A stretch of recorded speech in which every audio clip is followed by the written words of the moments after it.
Okay, guys, today I am going to try and successfully integrate Dark Dragoon.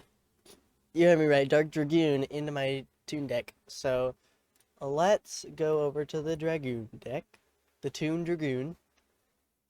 Okay, so we have a few cards here. I don't know why they're sorted like this. Okay, okay, second one. So that's because Red Eye's Insight. You need this. To get Red Eyes from your deck, put it in the motherfucking grave, and then draw Red Eyes Fusion, and then, I think instead of this, I think we should add another Red Eyes Insight. Because that's better, I would say, than that. And I think a third Red Eyes Insight. Just so we can have a good chance of pulling that. Because then this, using monsters from your hand, deck, or field as material, and if you do, so yeah, so we do this, send this to the graveyard, get this, use this to do this, and then pull the goon. Where is it? The goon. The goon. So that's what we're gonna do. So yeah, we also got a video here. Oh shit.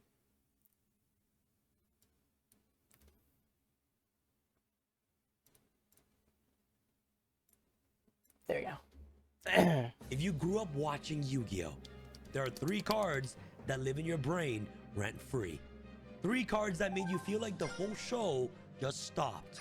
Not just powerful, but mythological. These weren't monsters, they were gods. Oh yes! And you got them in the actual card game. That's 2 upstart goblets and a Red Eyes Insight. Almost embarrassingly bad. Cards that had entire tournament arcs built around them that kids like me would have traded their entire collection just to own a single god, and in a real duel, they kind of sucked. You spend 3 monsters to get one on the field, and your opponent destroys it with cards like Dark Hole, Raigeki, Smashing Ground, and even a Fissure. That gap between what the Egyptian gods are and what they actually do in the card game is what this video is all about. Where they come from and why Konami never really fixed it, and what a real fix might actually look like. Before we get into the problems, we need to talk about what these cards were in the show, because I think a lot of people who didn't grow up with it don't fully get why the Egyptian gods carry so much weight in the anime. It's not just that they were strong, it's that the show treated them like they were in a different category from everything else. Well, they have to be, because they are gods, right? And I want to say something up front before I describe each one, because it matters for the rest of this video. The Egyptian gods in the anime never had a consistent, official written effects. There was no rulebook. The show just made them do whatever was most dramatic in that scene, and the different episodes handled them differently. The fan wikis that catalog this stuff describe the anime effects as a reconstruction, pieced together from what characters said, from gameplay moments, from video games adaptations. So when I talk about each god on what they do in the show, I am just describing the impressions these cards left behind, because the Egyptian gods anime effects are completely different from the ones that are currently in the trading card game. First, let's start off with Slifer the Sky Dragon, Yugi's god. This is Slifer's anime effect. Requires 3 tributes to normal summon, cannot be normal set. This card's normal summon cannot be negated. If this card is normal summon, cards and effects cannot be activated except the effects of divine monsters. If this card is special summoned in face-up defense position, when an opponent monster declares an attack, or when your opponent targets another monster you control for an effect, change the target to this card. This card is unaffected by card effects while face-up on the field, and cannot be destroyed by card effects except the effects of a divine monster. Cannot be returned from the field to the hand by a card effect. Your opponent cannot tribute this card. Control of this card cannot be changed. Your opponent cannot equip this card with equip cards. This card's original attack and defense become the number of cards in your hand times 1,000. If a monster is summoned to your opponent's field, target that monsters, it loses 2,000 attack and defense, depending on its battle position. Then if its attack and defense becomes 0 by this effect, destroy it. Once returned during the end phase, if this card was targeted by a spell and or monster effect this turn, negate that effect. Once returned during the end phase, Let's get his ass up. from the graveyard, or if this banished card was special summoned this turn, send this card to the graveyard. Holy if it was shit. special summoned from the This graveyard, hand is or dog banish shit. it if this banished Hopefully we card can get some was good special cards with summoned. Upstart. Bro, this is apparently the anime effect from the Wikia. Okay, And okay. basically, they made Slifer a god. They gave Slifer a lot of immunity effects and a bunch of negation effects alongside the attack boost. The Slifer effect also applies if a monster is also summoned in defense as well, which is actually pretty broken compared to the one that we have in the TCG. The TCG Slifer still kept the attack scaling, which is what they held on to with, you know, the amount of cards in hand, but the immunity from the anime is gone. It is basically non-existent, and the second mouth got closed. And what I mean by this is that Slifer only works if a monster is summoned in attack, not attack and defense. So that's kind of a big nerf on Slifer in my opinion. And the fact that Slifer has no protection. I have nothing left! You sacrifice 3 monsters to summon Slifer the Sky Dragon. If your opponent even has a card like, I don't know, a Fissure, or a Dark Hole, or a Regeki, or even a Change of Heart, like, Slifer's gone, bro. This card's ass. Now let's go on to Obelisk the Tormentor, Kaiba's god. Requires 3 tribute to normal summon this card. This card's normal summon cannot be negated. Gotcha, If this card is bitch special ass. summon, cards and effects cannot be activated except the effects of the monsters. If this card is special summon, Oh my good golly, let's see if he has any hand traps. He doesn't. Attack, or when your opponent targets another monster you control for an effect, change the target to this card. This card is unaffected by card effects while face up on the field. It cannot be destroyed by card effect except with divine monsters. Cannot be returned from the field to the hand by card effects. Your opponent cannot tribute this card. Control of this card cannot be changed. Your opponent cannot equip this card with equip cards. Basically the exact same as Slifer. It has a bunch of immunities, okay? It's basically unaffected by everything. Here's what's different. If this attack position card battles, quick effect, you contribute 2 other monsters. This card's attack becomes infinity during the damage I step don't give a only. fuck. If this card Wait, is what the in fuck? attack position, quick effect, you contribute 2 other monsters, destroy all monster opponent controls. And if you do, inflict 4,000 damage to your opponent. What the hell? Declare an attack to turn you activate. I didn't know This card is that. Oh, actually fuck broken. this shit. Holy I need smokes. to fuck with the deck a Tribute 2 bit. and burn Hang for on. 4,000? That's insane. First of But all, in the TCG, Obelisk is obviously nerfed. It doesn't I have can the just effect to burn use 4,000. Red Eye's It Toon doesn't gain the ability to have in infinity order attack. to- It obviously cannot be targeted, which is actually let pretty me good. see here. But it still loses to I don't need a single second mirror Red force. Eyes. Take that in. It got And I need Losing to a mirror funny force. dark. Now Red let's talk Eye. about the I Wing need Dragon funny Raw, dark. Merrick's giant chicken. And Raw That's in a- the anime is the most complex out of the 3 gods. The Wing Dragon Raw. This card cannot be set. This card can only be tribute summoned by tributing 3 monsters. The normal summon this card cannot be negated. When this card is normal summoned, spells and traps and other monster effects cannot be activated. While this card is on the field, the summon of this card cannot be negated. Control of this card cannot be switched and is unaffected by the effects of spells, traps, and other monsters. Your opponent cannot tribute this card when this card is special summoned from the graveyard. It is sent to the graveyard during the end phase. If this card is special summoned, destroy all cards your opponent controls. This card can always attack during the turn it was summoned. This card's attack and defense are equal to the combined attack and defense of the monster's tribute to summon it. You may pay 1,000 life points to destroy all monster opponent controls. When this card is special summoned, you can use these effects. You can tribute monsters in order to increase this card's attack by the tribute monster's attack. You can also pay any amount of life points in order to increase this card's attack by the amount of life points paid. This card can attack directly. I don't know. Should I What? take out Pot of Extravagance? If you use this effect, you can send 1 Nah. defusion in your hand or under your control to the graveyard in order to reduce this card's attack to 0 to increase your life points by this card's prior attack. Also, negate that attack. Okay, so you gain your life back so you don't die. During another player's turn, you Okay, can pay let's 1,000 try life this. points. Immediately transform this card into the Winged Dragon of Raw Phoenix mode. Huh? Until the end of this turn, this effect is activated. The attack and defense of this card are reduced to 0. Okay. Effect. This card cannot be destroyed by battle, and if you take no battle damage from battles involving this card cannot be targeted and is unaffected by the effects of other monsters, spells, and traps. The effective Winged Dragon of Raw can only activate this card for 1 turn. Honestly, that was a mouthful, but now we know the true potential of Raw. I feel like these anime effects that we're reading right now are just a bunch of bogus, bro. People are just making this up. In the anime, like, this is what happened in the anime, bro. It's broken. Powerful. It's a god. And yet, here's the thing. Konami still had to make it a real card. And what they did was take all of Raw's anime abilities and split them across 5 or 6 separated support cards. Ancient Chant gives you the tribute attack, inherit. Sun God Unification handles the light points. Blaze Cannon gives you the immunity. Spear Mode handles the summoning mechanic. The base TCG Raw cannot be special summoned at all, has no protection, no control lock, and arrives with 0 attack unless you pay life points into it. Look, every real card in the TCG is obviously going to be weaker than its anime counterpart, and that is normal. But the gods weren't just brought in line with the Fuck game's this balance. shit, hang on. They suck. And then the missing pieces got turned into separate support cards that only work for one god each. There is no glue between connecting all gods now let's try it. together. 3 cards that meant everything to a generation of fans now living in 3 completely separate half decks that can't really function on their own. So now that we established on what the gods are actually supposed to do, let's talk about on why they still suck. The Egyptian gods have a structural problem that nobody can really solve. 3 tributes, that's the wall. In a game where summoning 1 monster for 1 tribute already puts you behind on resources, you're emptying your whole board just to get 1 body on the field, and that 1 body can easily just get destroyed by 1 single card like a Mirror Force. Konami's answer to this is, over the years, has been to release support. Ra's Disciple, for instance, can flood the board and use 3 copies as tributes. Guardian watch Slime this, guys. serves Ancient Chant and feed into Egyptian God Slime. Obelisk has Fist of Fate, Soul Energy Max, Breaking Ruin God. Slifer has Thunder Force Attack, Revive Sky God.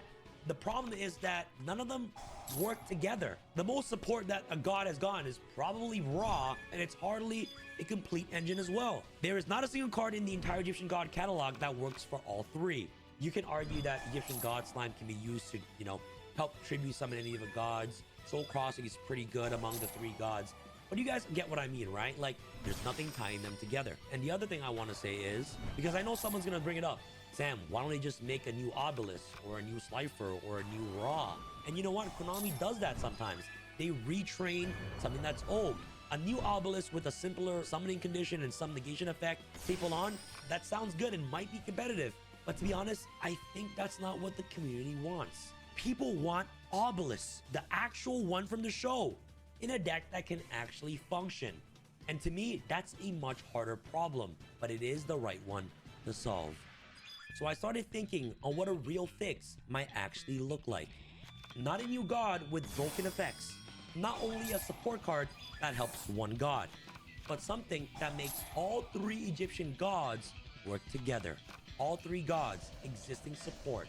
The older cards people already have, and new cards that gives the strategy a real identity in the game. But before we begin, a huge shout out to my editor, Jean. He's the one that was helped an easy me. one. Actually, it was his idea to make this video. He's the one that actually came up with all these new god effects, and I cannot wait to just put on the Konami suit today and showcase you guys on what these new support cards can actually do for all 3 Egyptian gods. And a huge shout out to Kraus as well for designing these cards that you guys are about to see. You can ritual summon this card with Mitsurugi Ritual. Monster your opponent controls lose 800 attack. You can reveal this card in your hand, special summon 1 Mitsurugi monster from your deck, then tribute 1 monster you control. Fuck. You can only use each of the following effect of Amino Habakiri no Mitsurugi once per duel. If this card is distributed, you can add 1 Mitsurugi card from your deck. Judgment just a brick in my hand. Yep. Like I got a brick in my hand, like I'm jerking off. Like what? 1 card. And that paragraph is full with effects and conditions, which is considered pretty normal by modern standards. Now let me show you the next card. Yeah, we're not reading that. Now, let me show you guys some cards that we knew growing up. Ultimate Wizard versus Ultimate Creature of Destruction. You glance at it for 2 seconds and you already know everything that you need to know. Then there's this.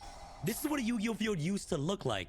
2, maybe 3 cards. You could see the entire mat. You knew exactly what was happening and where everything was. And this is what a Yu-Gi-Oh! Field looks like now. Yep, both of these are the exact same game.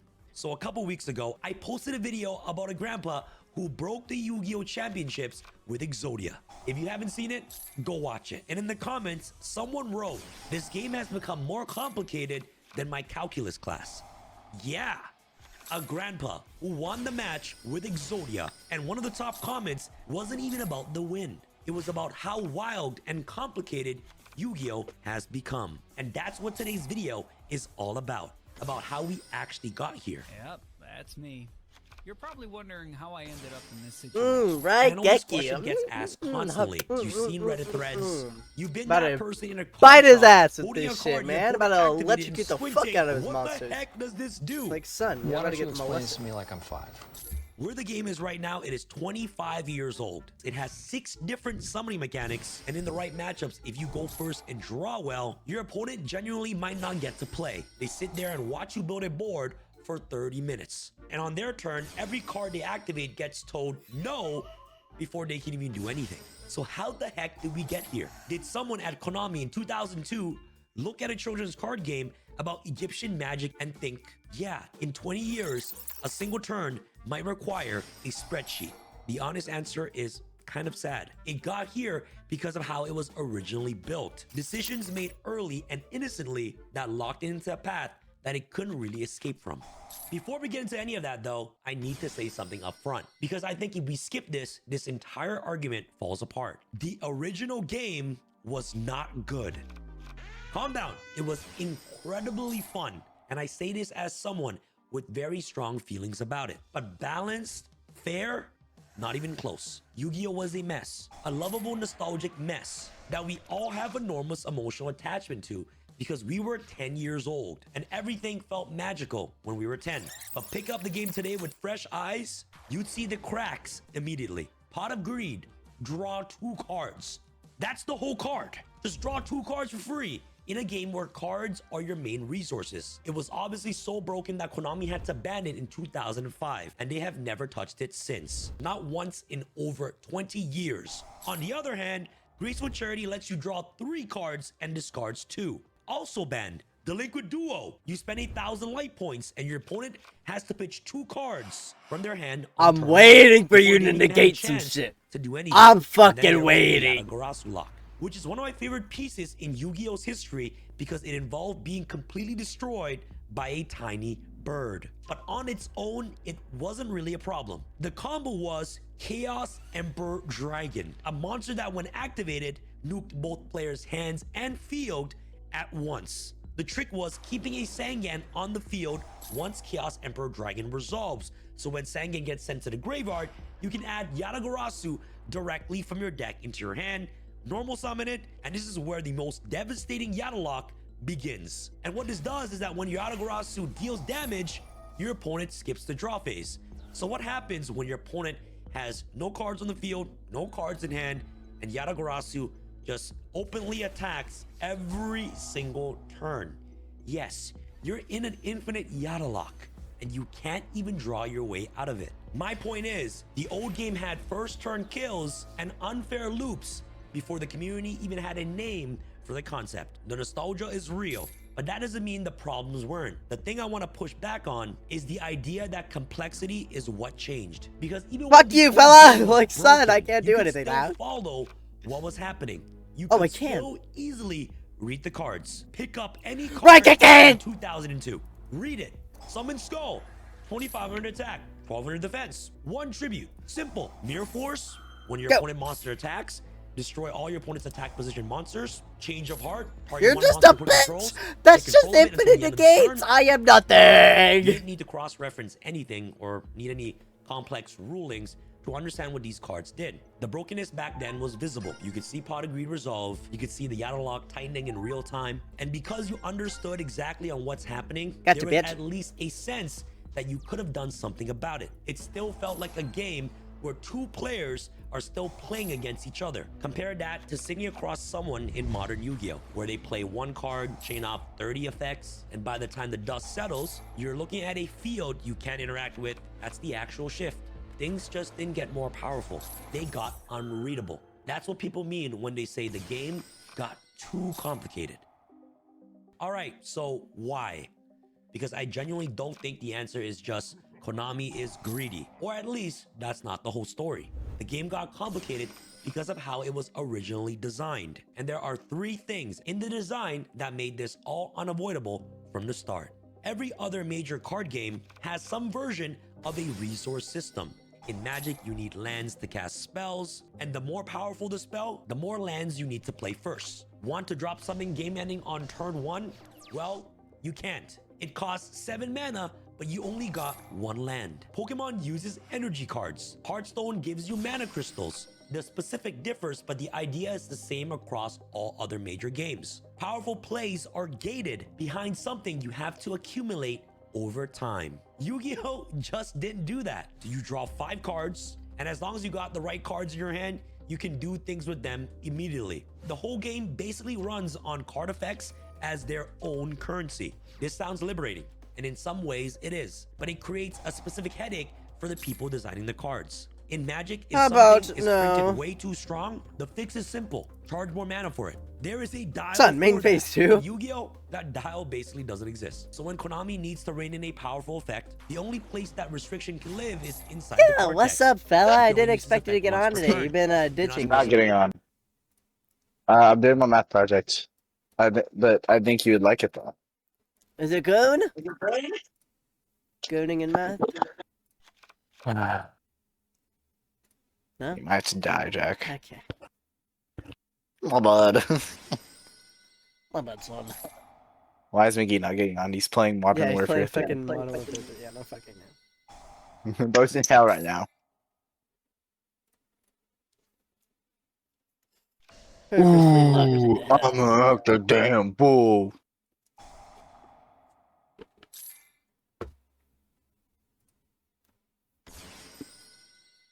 I'm building an even stronger deck so I don't get raped next time. Sure, but where is she? Jack, please give me Kerbal Space Program. I don't have enough money. I have a gift card. I have like a little short. Pirate it. Huh? I Pirate already it. tried that. It's like $10 on sale right now. What do you mean you already tried pirating it? It didn't work, remember? No, it just took a long time to download. Just let it download. No, I got it downloaded. Remember? You literally showed me, and all the stuff we tried didn't work. I'll gift you something. I have like $8 on here. Let me see. I don't have enough for the full 10. Bet you like Skibby Toilet or something. Where's Steam Mode? Let me see. I get you a porn game. Oh, hang on. I Not jumping into that yet. Let me see.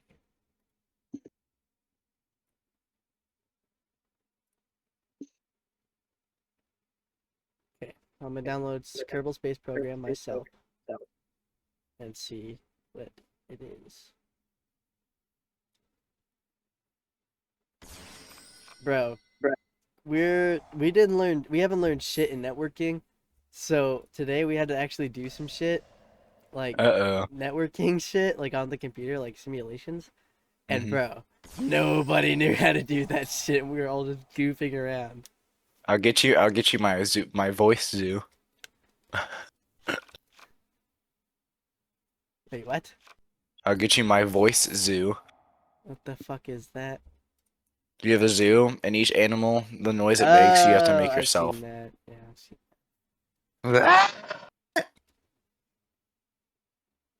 Hang on, it'll take 2 minutes to download Kerbal.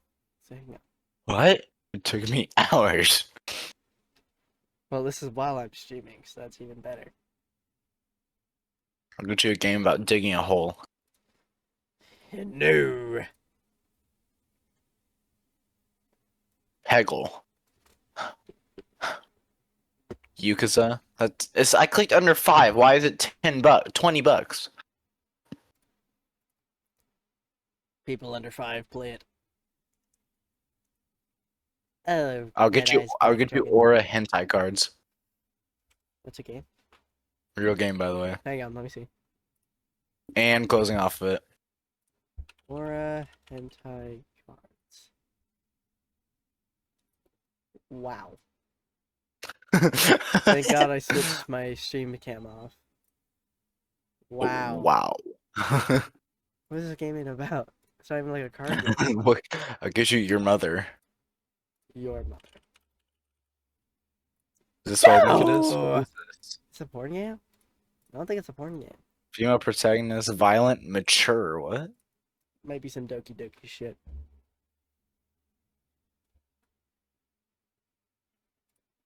I can get you Zort. What the fuck is that?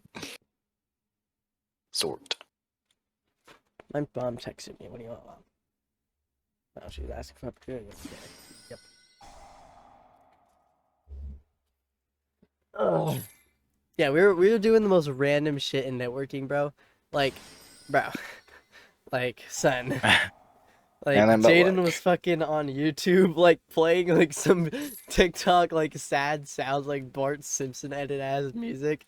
And then fucking, like, watching random shit. I was watching car crash videos, and fucking Richard was watching my why YouTube can't videos. why can't I share my screen? I don't know. The tab just isn't popping up. Oh, there we go. Why'd I have to click there? Ooh, I'm an active damn fool. Yeah. Mm. Having a difficult day. This is a good math project. I guess, bro. You draw. That's it. You draw with Desmos. Yes, we have to draw. Yes, dude. This What is the so fuck? tedious. This is so tedious, bro. But this is like the most fun math project we've had all year. Does that say something bad? Probably. Just get ChatGPT to give you all the coordinates. No, I'm doing this myself. I prefer real content made by men. I know it has flaws. I like it.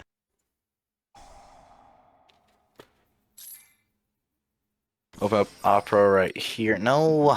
Oh, I'm fried. Oh my god, I'm so fried. Oh, Kerbal's dead. Let me see. Because my friend downloaded Kerbal and brought it to school on a flash drive. So, so I don't know what's wrong with yours. Let me extract. Because we put it on the fucking school computer, so. Like, we were playing Kerbal mid-class. Dude, this new Lego Batman game looks so good. Like, networking is not real. The people in it aren't real either. Okay, so I'm just gonna kill myself? Yeah, I'm just gonna redo this duel. I'm not doing that shit. I think I got scammed. Yep. I'm a rich fella. You can't tell me shit, fella.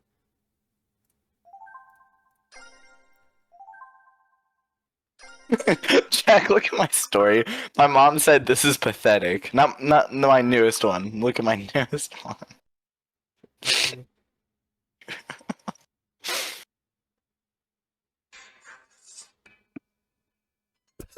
that Boston? Yes. What happened to bro? I gave him a bath. He was getting a little bit stinky. Tuck, I I just opened Kerbal. You're tweaking. What the heck?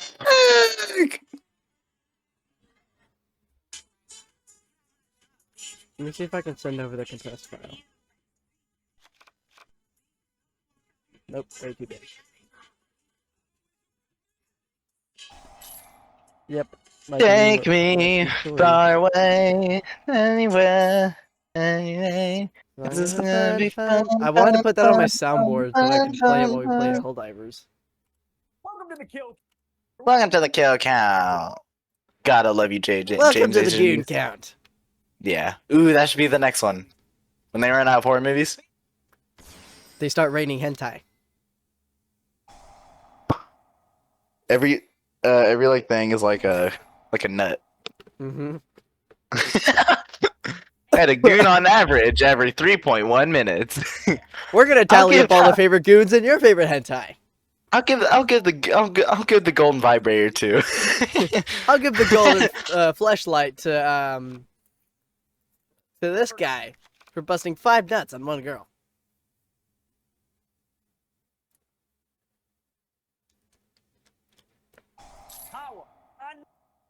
And other monsters turn God, I love really James fierce. Asian And Ace. as the game gets more powerful, these restrictions pile up. One effect turns into one effect plus 3 clauses plus 2 exceptions plus a hard once per turn. Can this guy hurry up and end his turn? Damn A 40 to 60 fool. card deck. Why is McGee not getting? I'm calling him again. Ring ring, hello? No. I'm trying to fuse my deck with Toon and Red Eye's Dark Dragoon. That's the card's name, Dark Dragoon. Deck and hundreds of possible Jack, like, interactions. look what I gotta It's do. hard to understand why a judge might need to. Yeah, son, you might need to pack it up. That's some crazy shit. can there be in 7 years Get ago? involved in Mike, resolving try. a single turn. This isn't something that crept over time. The It was movie. built into the foundation from day Just one. outside Most of So when Mike. we singing, son? rotations. Old sets Mike. go illegal Ted's in happy. the main competitive format Quick. after a few years. After You get some and time with your cards, sick then and they move to a legacy smoking. format while the main game Okay, that'll work. resets with a Okay, fresh perfect. pool. It keeps the card pool manageable, gives new players an entry point that isn't 25 years deep, and it gives designer room He's to given breathe it every couple years. by the Yu-Gi-Oh average has poet, never done this Jenny Hall, once played in with its all the entire history. going Every on. region Caleb, is printed. when he was doing this, he saved it once in the beginning, and then he thought that meant it saved the entire thing after he started typing. He lost all of his progress. Like, I'm gonna save it when I have nothing done so that it saves later. this is why he needs like a game console, because I only figured out how to save when I got Jurassic World, Lego Jurassic World. Son, like, you might need to become a chud. Me or him? No, him. Because like I only learned how to save stuff after I kept losing all my progress. Son's gotta learn. I was like, something. why do I gotta do this again? I did it yesterday. God damn it! And then, dude, like, playing back Lego games now, I know people call them easy. I kind of struggle with them, but not as much as I did. I just hate them. Like, the nostalgia is there. It's just, they're just so repetitive. I don't like them. I don't like playing them. No, this new Lego Batman game I feel like is gonna be peak. Dude, there's so much customization.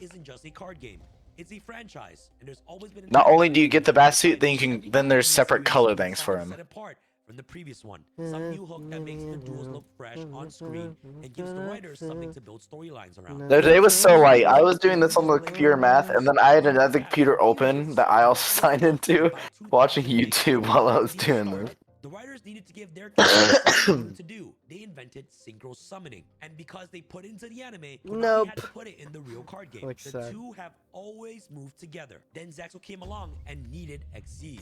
Then Arc V needed pendulums. Then Vrains needed links. Each time a brand new mechanic for the show becomes another layer. 1.37233. Jack, can you remember that number? The what? 1.37233. 1.37233? Yes, can you remember that? Probably not, but Negative 1.37. I already forgot it. 233. Okay.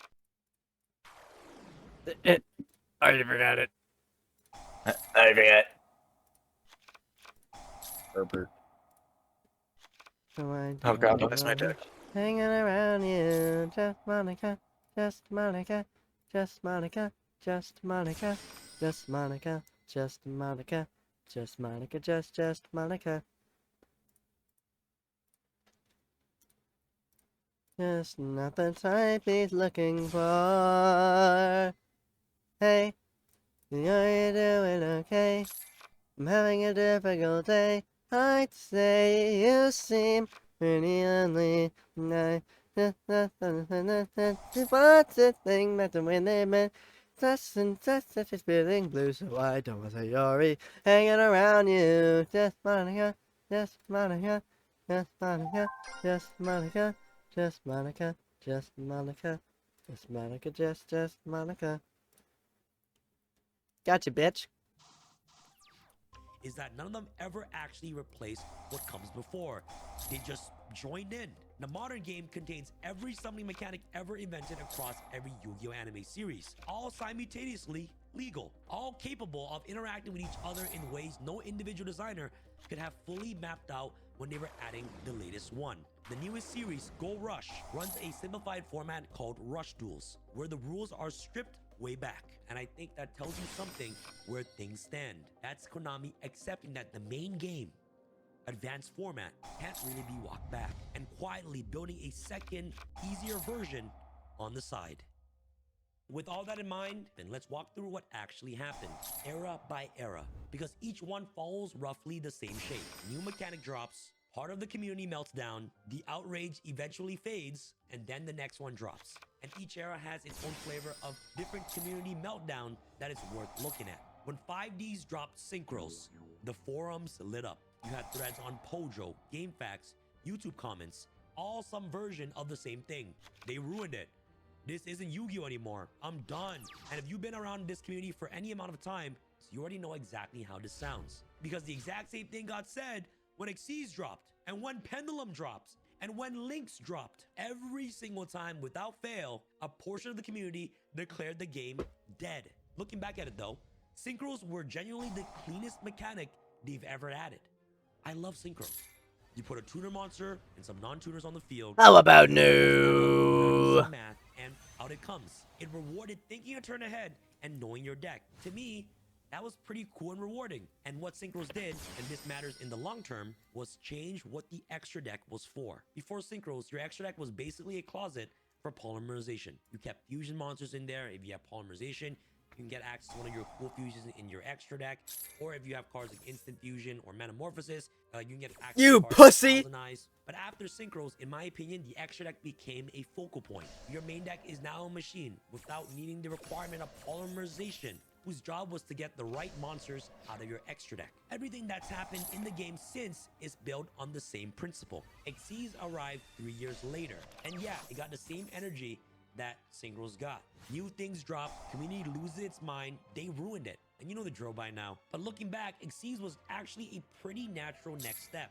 The mechanic itself isn't that complicated. You're a overlay pussy-ass 4 monsters bitch. on the same level on top of each other, and the Xyz monster sits on top with its materials underneath. You attach those materials one at a time to use its effects. That's it. It gave the extra deck another lane to work with, and honestly, in my opinion, it worked well. Some of the most beloved decks in the entire game were built around Xyz. How about now? The real issue wasn't Xyz itself, it was what came with it. The moment Xyz launched, synchro support slowly faded. All the new sets were pushing Xyz, the competitive meta followed, and if you spent real money building a synchro deck, you were suddenly playing an underpowered strategy in a format that had moved past you. Xyz and synchros was never the problem. It was just the patterns surrounding it, because this is the moment that pattern locked in for good. Every new mechanic from here would carry an unspoken message. What you were playing before is slowly becoming irrelevant. At this point, some players could combine both in their decks, and some quietly just quit and walked away. In my opinion, Pendulum's where I think the game genuinely lost a chunk of their audience. Specifically upon release of Duelist Alliance back in 2014. Because Pendulum didn't just add a new mechanic, they asked you to rethink what a Yu-Gi-Oh card fundamentally was. A Pendulum monster can be played as a regular monster, or you can place it in one of the new Pendulum zones on either end of your field, where it acts as a continuous spell. I know, it gets confusing. And then, if you got one in each zone, you could Pendulum summon, bring out a bunch of monsters from your hand simultaneously every single turn, as long as their levels fall between the 2 scale numbers on your Pendulum cards. I know, guys, it's a mouthful, man. They also physically changed the field. The zones on either end of the spell and trap row were repurposed. The field most people had been playing since 1989 was now laid out differently. Competitively, the problem was immediate. Being able to dump multiple monsters onto the field in one go meant going first became overwhelmingly powerful. The whole game basically became who can build the biggest board while going first. And if you basically can't break my board, you lose. And that's the thing that still defines modern Yu-Gi-Oh today. But in my opinion, Pendulums made everything worse. By 2017, Konami has clearly noticed that Pendulum was the problem. Going first has gone so powerful it was practically a coin flip for who won the game. Something had to change. So they introduced Link Summoning alongside a major rule overhaul they called Master Rule 4. Under the new rules, most extra deck monsters could no longer go in your regular 5 monster zones. They could only go into You motherfucker! So adding 2 new field parts onto the field. 1 per player in the top middle of the field.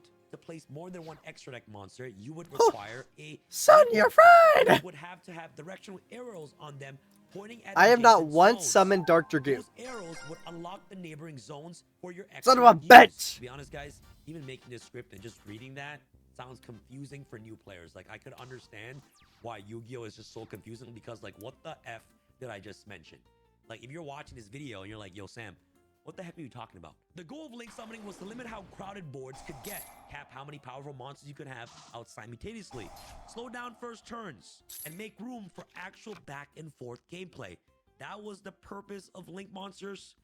Why Konami decided to do that, to kind of nerf pendulums a bit and slow the game down by having you access link monsters first, and then you can summon your powerful extra deck monsters to their zones.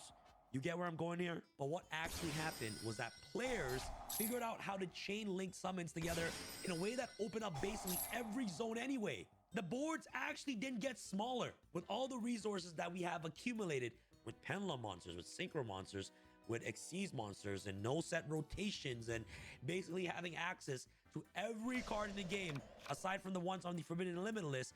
People found a way to crack link summoning. They broke it. Boards took extra steps to build, but the game didn't get any slower. It just got more complicated, which, given what they were trying to accomplish, is almost as impressive as a failure. Links didn't fix anything, guys. And the funny thing is, Konami quietly walked most of it back in 2020. Regular extra deck monsters can go in the main monster zone again, but links and pendulums kept the new restrictions. And the whole entire thing left the game in a state where you got 6 summoning types operating under 3 different sets of placement rules at the same time. And at some point, the word complicated was an understatement. There's a word that comes up constantly whenever someone talks about modern Yu-Gi-Oh! Solitaire. Me, doing you? I would have more of a challenge playing solitaire. Kaiba literally spoke it into existence. I've heard this many times. I just sat there and watched my opponent combo off for 30 minutes and I couldn't do nothing. I just watched them play. I agree, it's not entirely fair. The game does have real interaction and genuine counterplays. It's just not one person doing a bunch of things in a vacuum all the time. But the feeling behind that complaint is real. And going second in modern Yu-Gi-Oh! Against a well-prepared going first strategy can genuinely feel like you're just there as an observer. The reason for that directly comes from everything we've covered. Here's roughly on what one turn of Yu-Gi-Oh! Looks like. And guys, this is our end board, bro. I don't know how we're losing exactly, but if I lose, I'm a bot, I think. But this is our end board, bro. Against Yummy. Against Yummy, by the way. This is the end board, all right? And they're like, look at that. They're just gonna blow up. Yeah, you get it. By the time your opponent passes back their turn to you, you might be staring at 5 to 7 to 10, 15 negates that your opponent has on the field for your 6-card hand to try to eventually deal with. You literally sit there for 30 minutes, watch your opponent combo, and just I don't lose. give a The fuck, community pussy. solution to this was hand traps. Monsters you keep in hand to activate during your opponent's turn without ever putting them on the field. Ash Blossom stops your opponent from searching the deck. Nibiru wipes the board after their 5th summon. Effect Failure shuts off a monster effect mid-combo. They exist specifically because going second in this game without that kind of disruption in hand is close to unwinnable. You pussy ass Every bitch. competitive deck now has to split their 5,000. space between Oh hand shit. traps and engine. And to use those hand traps effectively, you'll need to know your opponent's combo well enough to spot which step is critical to hit. Drop Ash Blossom in the wrong place, you basically wasted it. So to play this game seriously, you're coming in with a working knowledge of 20, 30 different decks you might face. In modern Yu-Gi-Oh! There's usually like 3 to 5 best decks. And if you're a new player, you need Dumbass. to learn I how to dodged understand that shit. all those 5 best decks to even do well. And if you're going to a regional, you might not even face one of these 5 decks and play a deck that nobody has played for over 5 years that's still good to this day. What I'm trying to get at is that basically modern Yu-Gi-Oh! You need to go to university, bro. Right now, with all the knowledge I've accumulated over the years, I will still understand on how to hand trap a true Draco deck that was competitive back in 2018. You know? Because I played against that format. You guys see, right? It can get really difficult because there are tons of decks in Yu-Gi-Oh! And for example, like, to this day, Mermails are still good. You know what I'm saying? But that deck is not like a top 5 best deck. It's like, I Oh, don't know, fuck this 20th best SP deck. Little But Knight. if you're Fuck playing you, against pussy. Mermails and you don't know what the heck the deck does, you're basically gonna lose. And honestly, guys, that big knowledge is what makes playing the game satisfying, especially for me. Soom, to this day, will know how to play Black Wings if I give him a Black Wing deck, because Soom and I played that format together. If I give my brother an Elemental Hero deck, he would understand how to play that deck still. But if I put him in a regional tomorrow, he will get destroyed by Yummy Cupsy, bro. And he won't even know what the hell is going on. If you're that type of person that wants to come back, Yu-Gi-Oh doesn't open the door for you gently. This is the question underneath all of it. Just simplify it. Introduce rotation. Wipe the extra deck slate clean. Cut out all the Ooh, hand what the traps. fuck? Start This fresh. is Or not nice. any of that. And the uncomfortable answer is Red Eyes in sight! are a big part of why not. For example, when Konami put out Speed Duel, a stripped down format with smaller decks, a reduced field, simpler Red Eyes Dark Dragoon! events, they had fun with it, and then they just went back to the main format or they just quit. Speed Duel basically got treated as a fun side event mode, not considered a real game. Someone who used to work on the game talked about this, how they spent years pushing alternate Fuck formats outta here! and new product lines, and the wall they kept hitting was the weight of 25 years of player identity that was wrapped in advanced format. People had already spent thousands of dollars on cards for it. They put in hundreds of hours learning it, and anything that wasn't like advanced format just felt like a knockoff of it. The player base wasn't fully interested in that type of deal. The people who play Yu-Gi-Oh the most are also the most invested in it staying exactly as complicated as it is. Guys, the complexity isn't our burden. It's our credentials. I'm proud that I'm a Yu-Gi-Oh player. No cap. Okay, a lot of you guys are jokes. How is Sam an expert? Is Sam even a pro? Please. Please. Yeah. From a business angle, I'm going to pretend I'm Konami, okay? Who are we actually making? Red Eyes for? Dark Dragoon! History and the loyalty. The new players are a bet that might not pay off. The incentives all pull the same direction. Konami is actually aware that the pipeline is broken. Their very own shareholders, Materials, flagged that Mass Duel was pulling in new players who weren't converting into the paper game. People would install it, play it for a few weeks. Some of their answers have been rush duels in Japan. And then in September 2025, for the Yu-Gi-Oh! TCG, Konami did something nobody expected.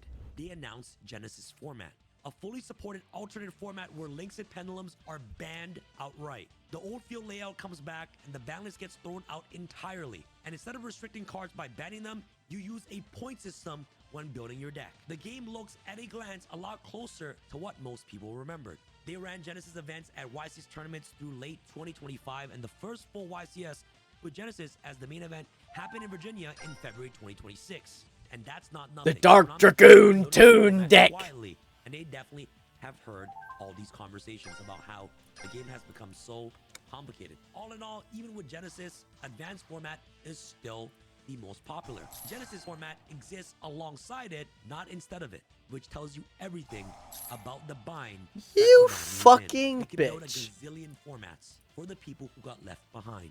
What they can do is take the complicated version away for the people who stayed. And that's why things can't get fixed.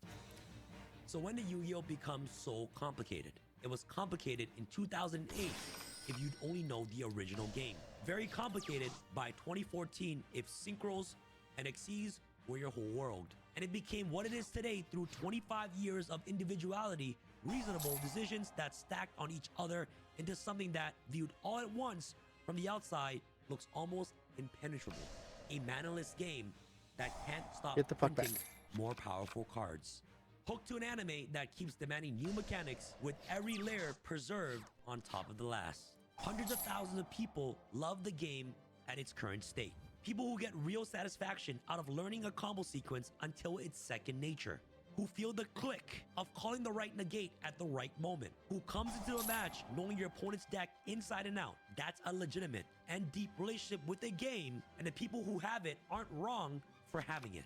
The thing that stays with me is the people that can't get back in. The ones that had their Blue Eyes deck, their Exodia pieces, their Egyptian God cards. Who remembers dueling as something that felt like pure chaos and pure magic at the same time, where all the information you needed fit on a single card and the stakes were whatever was in your pocket.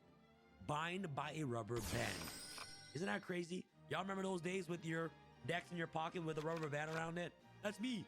That version of the game is still technically here somewhere, buried between all these new rules and mechanics. But unfortunately, you won't be able to reach it from a competitive standpoint anymore. The game grew up. It grew up alongside its original audience and absorbed everything they wanted as their tastes got more complex. And it ended up somewhere the 10-year-old version most of us wouldn't recognize. Whether that's something to be proud of probably depends on whether you kept playing. Thanks for watching.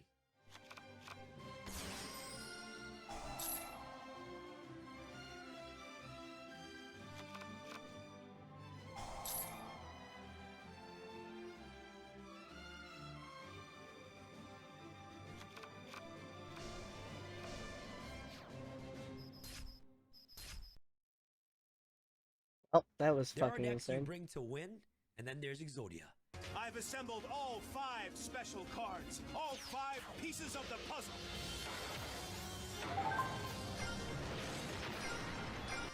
It's not possible. Exodia, obliterate! 5 pieces, 5 cards. 5 cards that haven't been relevant in competitive play for over a decade. The strategy that Come on, exists add a in card to the your game hand. Come on, add a is card to your really hand. Add a card to your hand. something Add a cool card for to your the hand. show, but not for the real Wow. game. Really? Yu-Gi-Oh doesn't care about myths. Hand Really? traps, 15 card combo lines, boards that can negate everything. This game has evolved into something that Exodia was never designed to survive.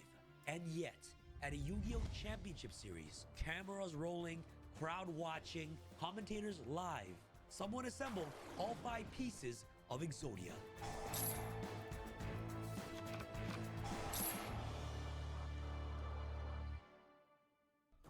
This was not at a casual locals. This wasn't in a YouTube video. This was a Yu-Gi-Oh Championship Series feature match. And the man holding those 5 pieces was a grandpa.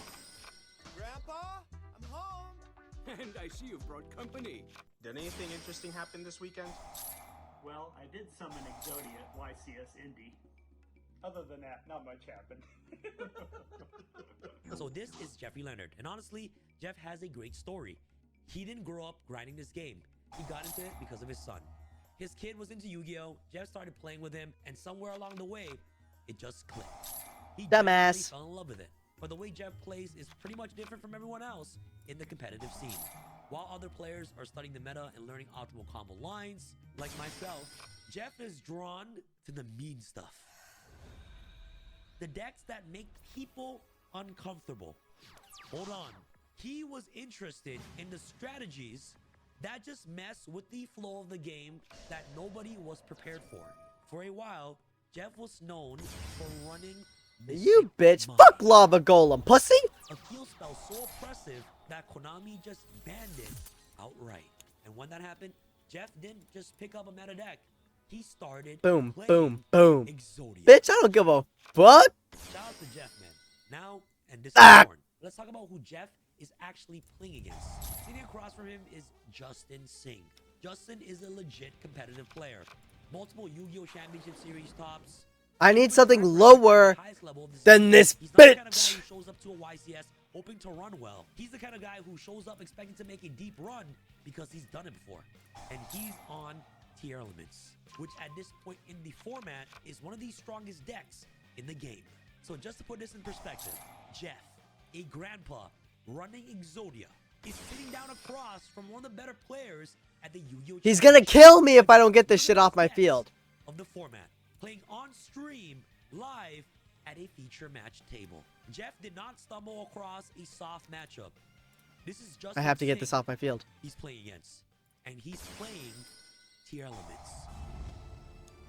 Before we get into the match, I want to quickly break down both decks. Because if you don't understand what each player is working with, you won't fully know how crazy it gets. Let's break it down. First, we got Justin's deck, Tier Elements. So Tier Elements is a fusion-based strategy. But the way it fusion summon is what makes it so unique. Instead of using traditional fusion spells like Polymerization, Tier Element monsters trigger off when being sent It to the graveyard seems and shovels themselves I back have into the deck bypassed as the free rule materials to somehow. the spot, which means the deck is constantly generating advantage just from cards being milled or cards being sent to the grave via their effects. The end boards that Tier Element players try to build consists of cards like Kaleido Heart on the field, Predator Plant Dragos Stapelia, Totally Awesome, and Baron the Floor, all of which are either negating, bouncing, or just locking down all your opponent's options.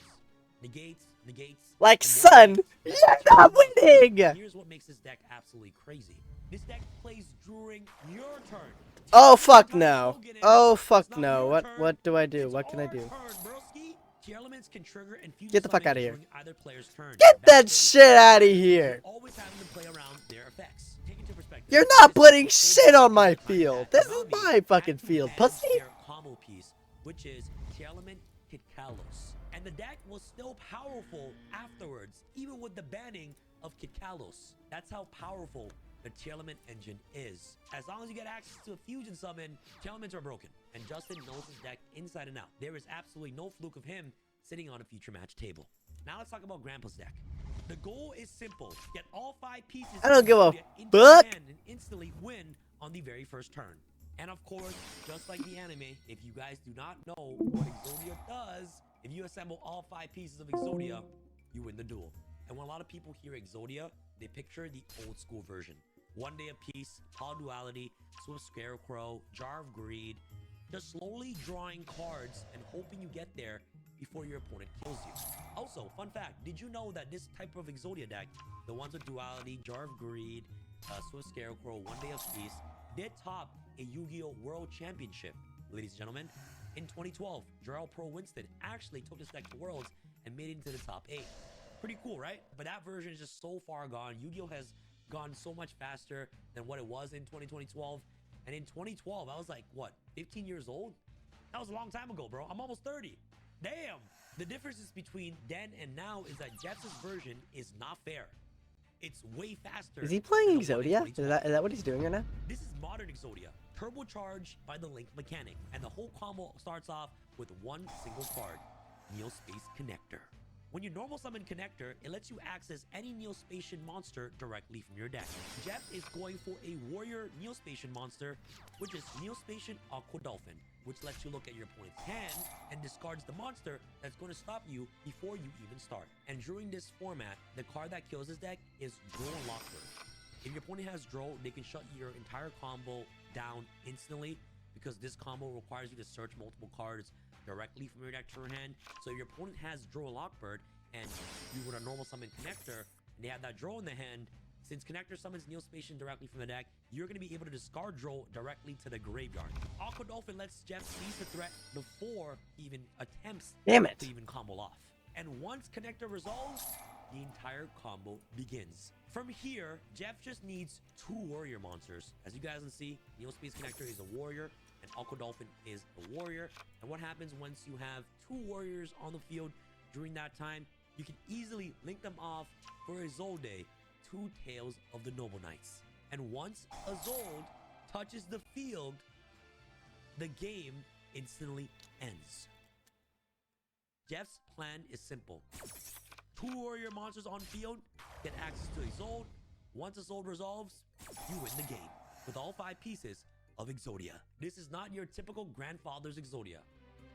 Well, actually, in this case, it literally is. Guys, I remember this match vividly, but I haven't watched the live stream yet because I actually attended this YCS. I was at the YCS when this happened, and I remember this is the craziest story ever because the crowd was going crazy, bro. But I haven't seen the entire match. Okay, so let's take a look at this for the very first time since 2023. Here we go. All right, guys.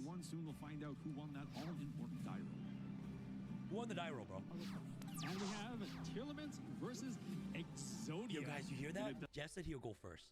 And both of these guys are 3-0 at this point. Justin Singh, strong player right here. One of the best players in the game for sure. Fuck out of here. Grandpa Jeff here. Has won the die roll. So Jeff won the die roll. You guys see that? Connector in hand? You guys already know what that means. Connector in hand. If that resolves, he wins the game, bro. See it go all the way through. Now, Tearlaments, not notably disruptions from the hand. Stand by main. Obviously, 4 rolls, 6 at a time. All the way. So the Tearlament strategy does have some points of interaction here. There's Herald of the Orange Light, which is sometimes played. Connector, bro. Yo, if I was facing against a grandpa and he goes normal connector and he looks at me like that, bro. Yo, I'm shaking his hand. I'm like, you got it, Gramps. You just got it, bro. I don't know what you're up to, bro, but game 2, man. You ain't gonna know what I'm playing, bro. I'm scooping on that deck. So Jeff right here in his hand has Neospace Connector. He has Instant Fusion. He has Ignite Templar in his hand. I'm not too sure what the other card in his hand is, but the last spell he has in his hand is Instant Contact. This card is an Elemental Hero card, which reads, pay 1,000 life points, special 1 level 7 or Elemental Hero or Neospatian monster for your extra deck, ignoring its summoning condition. And in this case, he does play Elemental Hero Flare Neos, which is just another warrior monster, which just gives him an additional body to make his ult, okay? So obviously, the entire deck's goal is to get access into his ult, all right? So you know what's crazy? This is some bullshit. He's drawing 2 cards a turn, by the way, so I can just fucking Bro, Fuck you with hand this is shit. So gas. Like, what the frick, bro? Yo, the last card is Fire Flint Lady. Okay? Activate a card. You guys know what's crazy? Yeah. Like I said earlier, that Neo Space connector. I'm not is taking like 1,000 life points. You're not gonna kill me! I'm not playing cards anymore. You're gonna draw your entire fucking hand. Connector. By the way, this connector was a bait. This connector didn't even have to resolve that. Like, even if Justin, okay, somehow orange like this. You guys know Herald Orange Light? Discard itself, another fairy to negate a monster effect and destroy it. Let's say connector flops and it didn't resolve. Okay? You're gonna draw your deck. You're gonna draw your entire fucking deck. Jeffrey Moto had instant fusion and instant contact, giving him still 2 warrior monsters on the field to make his roll. This connector was a bait. The fairy count. In addition to that, you could also potentially. But it resolved. Yo, like what? Putting a card like Shadal Window. Look at that dolphin. You know, summon dolphin. Your mills are blessed. Wow, your mills are blessed, Okay, bro. so we're gonna start off with connector into the Aqua Dolphin. I hope that guy, We're gonna get a quick little his peek dad, at, Justin's hand. is cheating on his mom. Send Fire Flint Lady. And he walks in on his dad cheating on his mom. That's what I hope. I hope it's with his fucking middle school teacher who's also a guy. Send for cost. No hand traps, bro. Yo. So in Justin's hand, he has Danger Nessie, Kelbeck, all right, Shadal Squamata, Danger Mothman, and Killamit Palarino. Okay, I'll be able to get off a combo, but So, I'd if we rather had, you know, have... like a Herald Actually, Warlock, let's get off the that's not a combo. problem because Fuck Kelbeck this can shit. be We're on going five, tunes and first, he can potentially play and on then his turn, the other but thing bro, second. No hand traps, bro.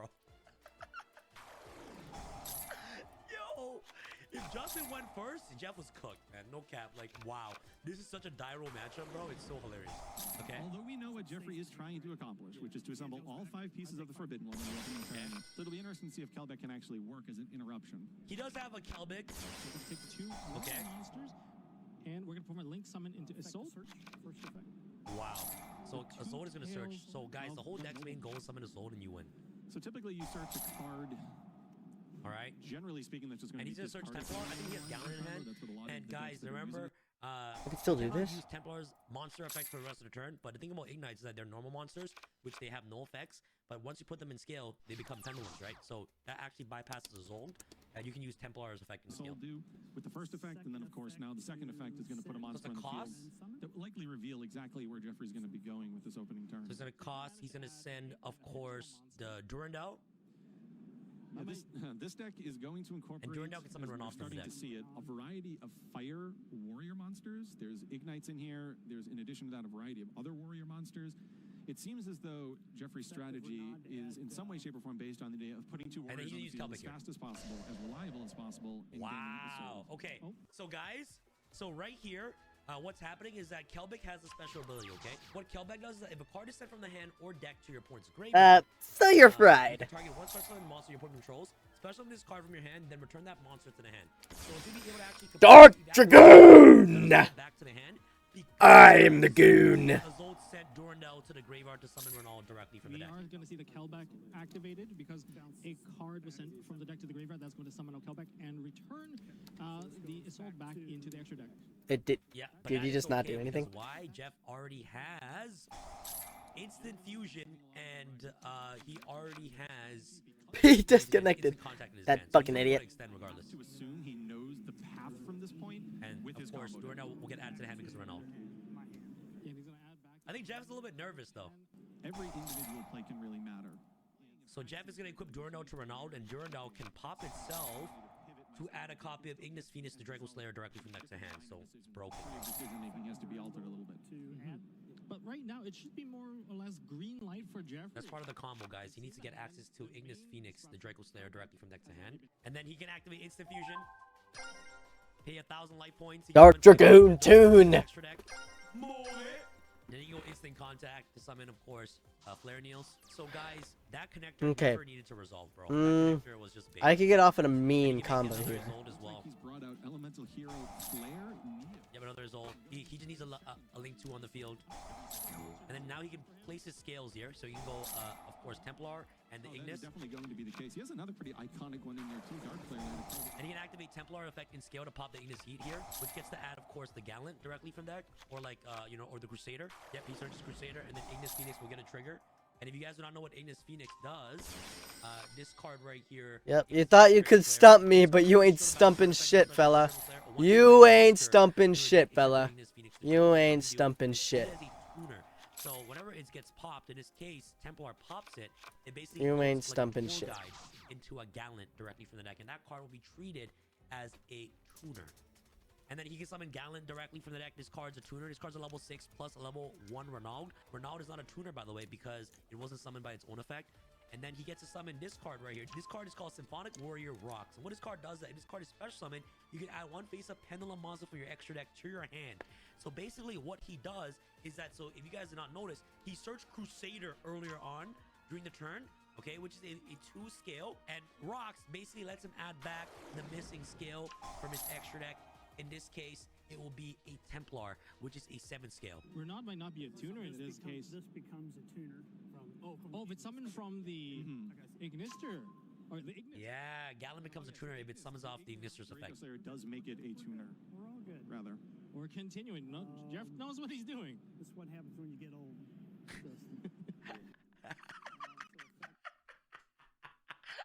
This is what happens when you get old, Justin. He's the only guy I know that can play Mystic Mind and no one would hate on him.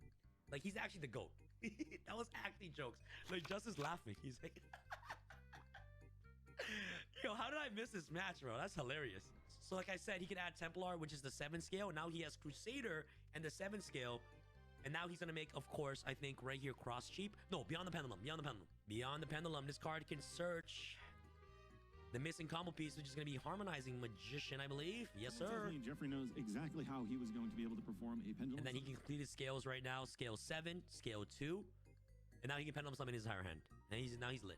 And now the combo begins. He's going to pendulum summon the Ignis and the Gallant and of course the Harmonizing Magician. And the Harmonizing can summon, of course, the Porper Poison. And the reason why this is important is because he's going to use those 2 monsters to make the Xyz. Okay? Right here, he's gonna get access to Time Star Magician. And Time Star Magician is ridiculous, okay? If you guys don't know what Time Star Magician does, once per turn, you can hatch 1 Xyz on this card, add 1 Dark Spellcaster type monster directly from your deck to hand. What? What is he searching? Times before this event. What is he searching? That one interaction, Look. you know, tried him to recalibrate a little bit. I think he's searching Exodia. He's searching the head, bro. The head always comes first, bro. Head always comes first. Look at Justin's face. He's like, bro, I'm gonna get cooked, bro. Lock the hell in, bro. I love bro. I can't believe it, bro. Wow. Look at Justin's face. Maybe Justin thought that, hey, this is maybe... And then he can use Templar's effect again to pop the scale to search for another Fire Warrior. But damn, guys, I want you guys to see what Jeff is doing, okay? This is why Yu-Gi-Oh is so beautiful. If you guys read Time Star Magician's secondary effect, once per turn, if a Pendulum monster cards in your Monster Zone or Pendulum Zone will be destroyed in battle or card effect, you can send 1 Spellcaster type monster from your deck to the graveyard instead. So it has a built-in protection. What he's doing is that he's using Templar's effect to attempt to pop the other scale Crusader, and then he's using Time Star to protect it by sending a Spellcaster to the graveyard instead. Longer the case. Look at that. Like, Justin's reading like, what the... Like, look at Justin's face. He's like, what the hell is going on? Like, what the hell is going on? While Jeb is like, yo, well, I'm about to cook your ass, man. Hey, Justin, I think he's starting to realize that he is about to experience Exodia the Forbidden One on the very first turn. And this is going to send, of course, the Blue Dragon Summoner. And what this card does, if this card is sent from the field to the graveyard, you can add 1 Dragon Warrior or Spellcaster normal monster from your deck to your hand. Time Star Magician gets your Exodia the head, while whenever Blue Dragon Summoner gets sent to the graveyard, the Blue Dragon Summoner is going to be able to keep searching the missing Exodia pieces directly from deck to hand. So now he's linking away Time Star Magician and Beyond the Pendulum. He had access to Celine. And Celine is really important because Celine will get counters on the field, and Celine can revive back a Spellcaster from the graveyard, in this case, Blue Dragon Summoner. So that way, that if he links away Blue Dragon Summoner again, you basically get to search the missing Exodia pieces. So Celine has 5 counters on it, and she only needs 3 counters to be removed to reborn back a Spellcaster from the grave. So now Celine's gonna revive back the Blue Dragon Summoner. The Blue Dragon Summoner. And then now I think Jeff is going to link Blue Dragon Summoner and Celine into Cross Sheep. Insane. Yeah, Cross Sheep. And then Blue Dragon Summoner, when it's sent to the green, we're going to search an Exodia piece. Okay. You see that? He's searching an Exodia piece. Yo, Justin is cooked. And he's reading it. He's like, yo, bro. He's reading the fine print. He's like, shit, man. He's like, bro, I'm going to get destroyed. And now he's in contact fuse into Dynamite. The Fusion Draco Slayer. Okay. Because he has 2 Ignitions on the field and the Gallant. And now, if a fusion monster is summoned in Cross Sheep Zone, Cross Sheep can revive back a monster from the grave for free, right? Level 4 or lower. So he's going to revive back Blue Dragon Summoner because Dynamite was summoned into Cross Sheep Zone. So this can bring back the Blue Dragon Summoner again. Okay. And then he can make Celine again because Cross Sheep is a link 2 and Celine is a link 3. And then Blue Dragon Summoner, whenever it's sent to the graveyard, gets to search again. That's an arm. That's an arm. And he used Celine again. Celine is not once per turn, by the way. He can revive back Blue Dragon Summoner again. And then he used the 3 monster again. Celine, Dynamite, and Blue Dragon to make a 3rd. Oh, wasted his time, gang. Justin, look at Justin's face, bro. He's cooked. Adds another piece, okay. And then Celine can revive back Blue Dragon Summoner again. Fuck. Yo, he is cooked. Look at his face, bro. Look at Jeff's face. He's like, sorry, bro. I'm sorry, man. Bro, I gotta do it to you, bro. And then Appaloosa obviously is banned right now, and he's gonna search the last piece of Exodia right here because it was sent to the graveyard one last time. Oh my god! Boom! Boom! Boom! Boom! Boom!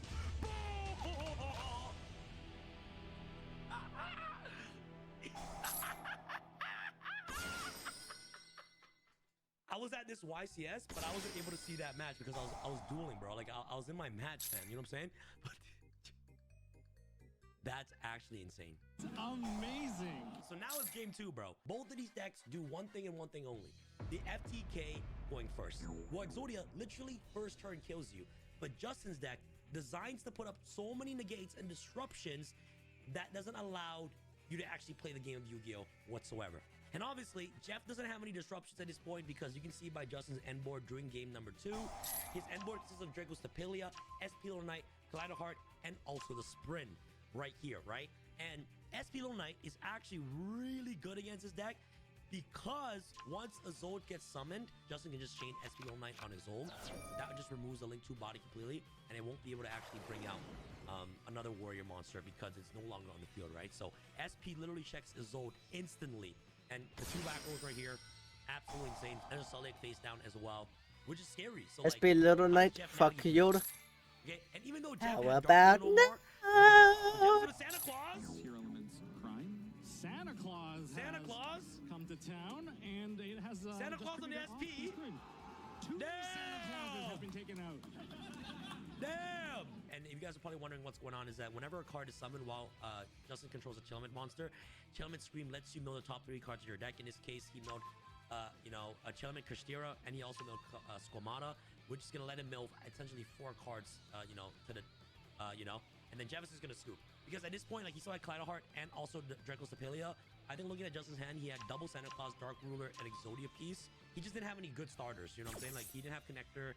He didn't have any ways to get 2 warriors on the field against Predator Plant, Draco Stapelia, and also Kaleidoscope with the 2 back row as well. Wow, Justin milled the Kastira Chillement and also the Squamata as well. So, like, Jeff is actually just cooked. Yeah, and you see that he has Exodia piece and also Magical Midbreaker on the field. And he's just going to take it back and he's just going to scoop, which is the right thing to do, you know what I'm saying? And you actually don't want to lose into time, you know? So now Justin takes game 2. Game number 3, bro. Okay, what is Jeff's hand? So Jeff has Neospace Connector for sure, and he also has Junk Forward in his hand. Have the combo? It's really a question of does Justin have a counter? Normal Summon Connector effect. So special summon Junk Forward. Oh my god, special summon effect. We know the connector gets you there. Okay, this looks like a Oh! Insane. Herald is actually insane here because it negates the effect and also gets rid of a body, so that way that Jeff doesn't go into his ult. And a lot of you guys are probably wondering, yo, why doesn't he just wait for his ult to summon? Well, if Connector Resolve summons Dolphin, Dolphin can actually get rid of the Herald in hand. Then he can make a Zold either way, right? So this was a really good Herald of the Orange Light right here. If he had another, Chillement name like Kelbeck or a Guido, oh my goodness, bro. This would have been like a steamrolled game. And this is already using Jeff's normal summon already, which is And he has no way to extend. He has Gallant in his hand, another connector, and Ronaldo in hand. Oh my god, he's passing, bro. Oh, okay, he's summoning Ronaldo. Oh, that play's illegal? Does it only need a warrior monster? No, it needs a fire warrior monster. That plays illegal. Am I... Oh, no, we are... Okay, that was a mistake. It's fire only. Oh. Okay, it's a mistake. Happens. And he's passing here. His phase has sour. Damn. Oh, man. Gotta be a fire warrior. Pass! Damn, it's done. It's over. Oh my god, Jeff pass. I actually don't remember what happened here. Oh my god! And he passed back.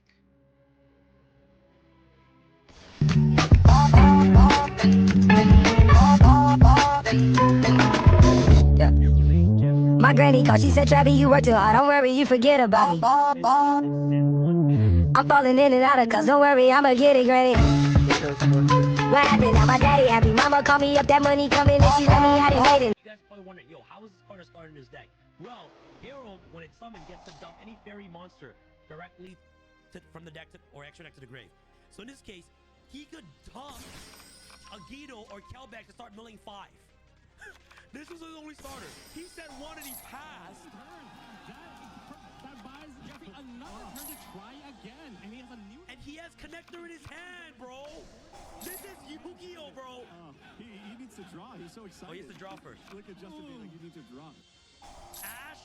Bad Ash. Bad Ash, fam. Bad Ash, Justin, man. Well, it didn't matter, actually. He had to Ash here.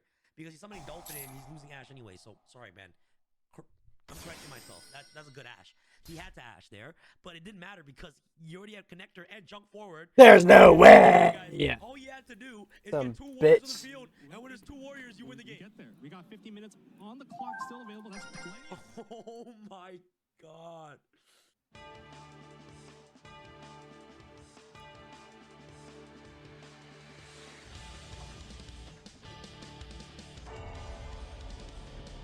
Gotcha, bitch. Okay. I could combo off Toon or immediately get Red Eye's Dark Dragoon. But just for the hell of it, I'm comboing off Toon.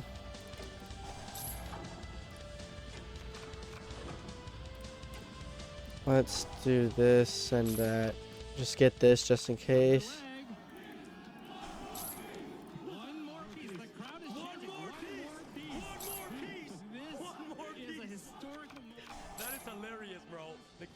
One more piece. I did remember people were cheering that when I was in my match at this YCS. That was insane. In games 1 and 3. Yeah, Palooza? Oh, just for the extra. Oh my, I'm getting goosebumps watching this match, man. Palooza at the end of this. This is clean. This is very clean. We got the other. And Justin is good sport, clapping away. That is insane! Exodia obliterate. Damn! Unbelievable. Wow. So wholesome, bro. Insane. Man. This is the kind of feature match we love to see. This is one of the most iconic events. Bitch, I don't care. That's not even like my main shit. That was insane. You guys saw the crowd going wild, cheering, 1 more piece, 1 more piece, 1 more piece. That was epic, guys. And you guys see how crazy Yu-Gi-Oh is? The fact that Justin bricked, oh my god, Jeff is playing Exodia. It felt like you're watching an episode of the anime, bro. I'm not even capping. Like, the best deck in the room, Tier Elements, bricking in a game 3 of a feature match against Junk Forward Pass. That is insanity, bro. You guys cannot make this up. And guys, look at the crowd, man. Look at the crowd, bro. They were going wild. And it's not that Jeff won, but how he won and who he beat. He built a deck that nobody took seriously. Brought it to one of the biggest Yu-Gi-Oh! Championship tournaments in the entire world. Sat down across a legitimate pro and a legitimate top-tier deck. And not only that, he also won. And somewhere in between all that, he put together one of the most memorable moments in competitive Yu-Gi-Oh! History. That's the story of Jeffrey Leonard at the Yu-Gi-Oh! Championship Series. Tonight, me and the boys are coming to the Hachijo Royal Hotel in Hachijo Shima Island. It's that right there. place is falling apart. If you walk in there, there's like places where the ceilings are caved in, there's overgrown shrubbery in there, there's mold.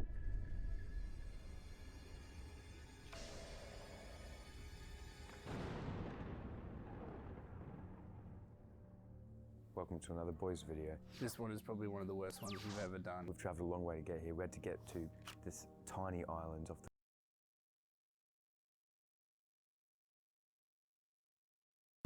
You're not, you're staying here. We found that out. All your power's gone. All your ability to come with us is gone. You're banished from me and everybody else. You're fucking nothing. Narrator, remember me? Oh no.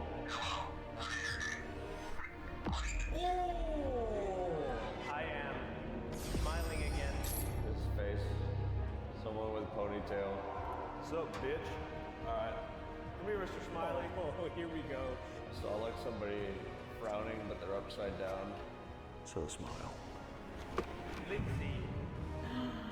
Oh my. So I'm gonna tell you something right now.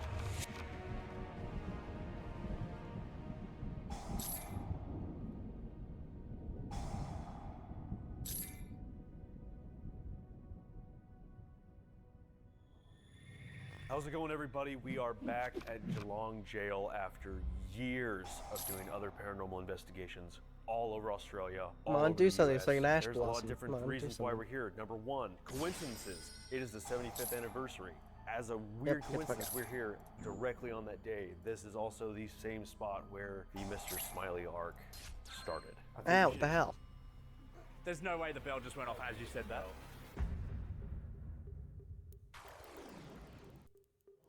Well, I'm just saying, just so you know, this is where he shows up right here. Mr. Smiley, you in there?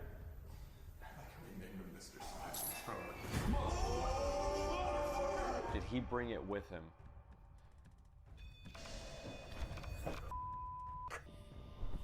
Now he got scratches on his chest.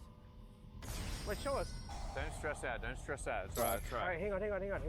Can you sit on camera? Fuck. Oh yeah, no, it's better now. Oh yeah, you can see Chaos Angel, Mr. fuck Smiley you, you here. Maharaga looking fuck. Oh no, why? I don't know if I want to talk to Mr. Smiley. Okay. But he's happy, right? Dude, swear I think I keep seeing like a smiley face. Mr. Smiley. Mr. Smiley? Hello? Can you hear me? Smile. Today is the 75th anniversary of the last woman who was ever executed in Australia. The last doll that she crocheted, it was made the day before she was executed, and it was passed down to a couple of people who have now donated that same doll to the jail last week. Now, coincidentally, today on the 75th anniversary, the caretakers of the place have said that the doll actually flipped over on its head overnight. We have a picture of it, and that's actually pretty insane because it's literally sealed in a big glass box. In the direction of the women's section of the jail. And they estimated around the time that it would have fallen over with when they got here is when she would have been executed, Jane Lee. Like Eddie said, this was given to the warden at the time, and he gave it to his daughter, who then grew up and donated it to the prison. So pretty crazy, fellas. Never been washed. Nope. Just, it's passed down for generations until it landed here. Fun actual coincidence there. It's actually my 30th anniversary and the last time I was washed as well. Yeah. So. Also, I give the craftsmanship of that doll about a 2 out of 10. What are you talking about, bruh? That's fire. I literally looked at it, I'm like, man, if I was stuck in a prison and I made this, it'd be fantastic. Bro, you can't even craft a sandwich anymore. Anymore? What happened? Since the accident?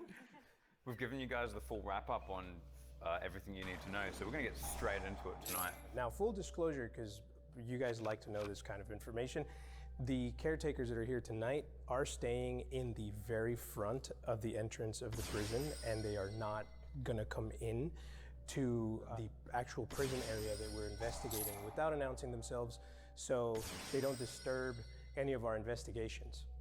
And if they do, we're going to be very angry with them. And we want you all to get together and write a letter saying how angry we all are Oh, you're in dad mode, eh? The kid's not even here yet. We're gonna write a letter to the governor. It's worth mentioning also, this is the first investigation since the Trip of Terror. And yes, Oh, yes it is. Get a bit of B-roll. Yes, we had to take some budget cuts on the bus this time around. That was in the kitchen. That was in the kitchen. Yeah, we took a couple budget cuts on the bus, but we think we're going to get along a lot better this time. Kind of when the trailer flipped and we had to buy all new ghost equipment, it destroyed everything we owned. We couldn't afford an actual bus, so we got a minivan that's not being used for the weekend at an old folks home. So, all right, should we? Let's do it. That sounded exactly like a trumpet. Eddie, what key was that? We did us? F sharp. F sharp. Whoa, whoa, whoa. What? Pitch Perfect, my favorite movie. That was an F sharp. That was insane. What the just happened? All right, I'm going to test you guys later because I got another one brewing. I want you guys to both say the note that I got brewing later. Bro, that was weird. Oh, you should also smell. That was actually weird.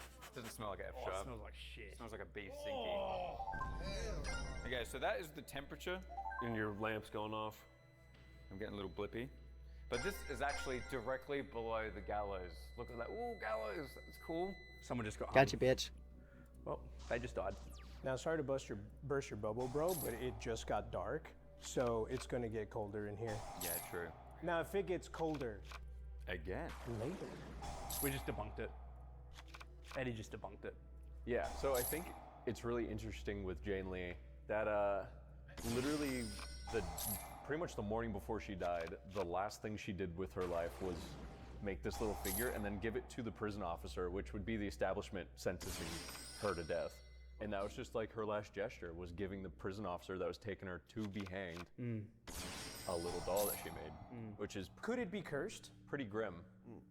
I don't know if curse would be the right word. That's just kind of morbid. I don't know. Well, I mean, shit, I don't know. I mean, it was the last thing. It was the last thing she ever made. It was a good gesture. Yeah.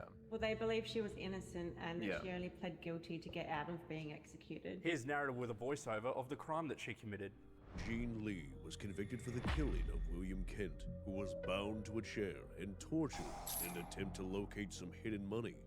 When Jean and her lover were unable to get the location of the money from William, he was unfortunately strangled to death. Jean was then sentenced to death shortly after. Thanks, narrator. That was really interesting. Wow. Wow. Here's the boys in full Spencer's outfits telling you about our new drop at Spencer's. We interrupt this video with a very important announcement. The boys have new merch. Whoa! Wait, Narcan. New merch. Is that it? Is he New merch setting? at Is he setting and Spencer's. passing turn? We got all kinds of stuff. We got hats. Look at that. Boom, with the wash, baby. We got long Can I sleeves. please draw a Red Eyes fucking Boom, look at the back. a Red Eyes card, please? We Red also Eyes have Fusion this shirt. something? We have Okay, that one. never Look at fucking this. mind, I guess. But also zip gonna- up hoodies to go with this design. Look. Wow, it's so industrial and tech. Wait. Pants. They hold your. Hell yeah. They hold your teeth and stuff. Yeah, you can put teeth in there. Peep the beanie. This is my favorite piece Says in the collection. boys on it. So if you like boys, It's that's for you. the beanie for you. We got this little button-up deal over here. Look at this. Well, guess what? It's all embroidered. Look at that. All embroidered. Look at this embroidery. That's cool. That's like a pattern or something. Spencer's.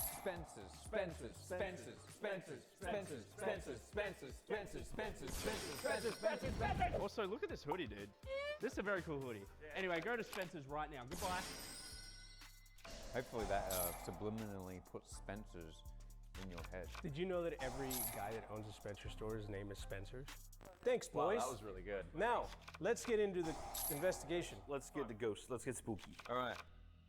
Now we just got here. What the was that? Ain't no way. There ain't no way. There ain't no way. There ain't no way. There ain't no way. There ain't no way. There ain't no way. There ain't no way. There ain't no way. There ain't no way. There ain't no It way. came from down there. I legit heard that too. to me, the whistling sounded like brakes from like a big truck. Nah, that was different sounds. I did do some research, and there was a lot of mention of whistling. Okay, so let me just point out real quick, since we're kind of rushing through stuff real fast. Last time we were here, whistling was a big thing, okay? So hearing a whistle from inside, Gotcha, I bitch. get what you're saying about it being at the truck brakes. Part of me doesn't want it to What be the whistling. But What? there's an EVP down there that just spiked all the way up when you said whistling inside. There's an EVP down there that I've synced up, so we should be able to hear anything. We'll start by using a spirit box. You guys all know what a spirit box is. The intention is to try to make contacts. Oh, we forgot the most important part. I am Josh, and I'm here to make contact and say hello. Your intention? Is that your intention? I don't want to say my intention. Oh. Mysterious. You can whisper the intention. My intention is to meet the Smiler. That just. The Smiler. You're running toons? Oh shit. Oh. I didn't set! Why did I set? I already know who you are, big boy. That's what he said. Fuck! He's gonna fucking molest me. Grant, and my intention here is to communicate and also possibly get rid. Oh, that might have actually screwed me over. Oh my god, I didn't set. Why didn't I set? What the fuck is he doing? What is he doing? Is to be a conduit for a narrator to make Like you're not FTKing me. Like what are you creepy doing? Bald man that's been following him around everywhere that he goes, called Mr. Smiley, and I'm even wearing my ghost-proof Family Guy underwear. Did you wash them? Because you wore them 3 days ago at the other shoot. Nope. Look at that. That's crazy. And my Brian socks. How can we take this video seriously when you're wearing Family Guy? I am. He's so serious. Your Brian socks? Well, Crazy, dude. Anyway, my name is William. That's it, really. It's my name. My name is Eddie, and my intention is to not get an attachment, so you're not allowed to follow me home. I don't know if that works around here. Okay, he's not This playing scares the tunes. shit out of me, bro. Yeah, me too. I ain't got no other intentions other than. Sorry. I ain't got no other intentions other than to be here, and that's it. All right, someone want to call out? What is that? Temperature on the stairs with the kid. Oh yeah. No, it's back there. Yeah, it's the temperature. Oh, with the kid! Yeah. Good boy. No, little girl. Little girl. On the stairs, yeah.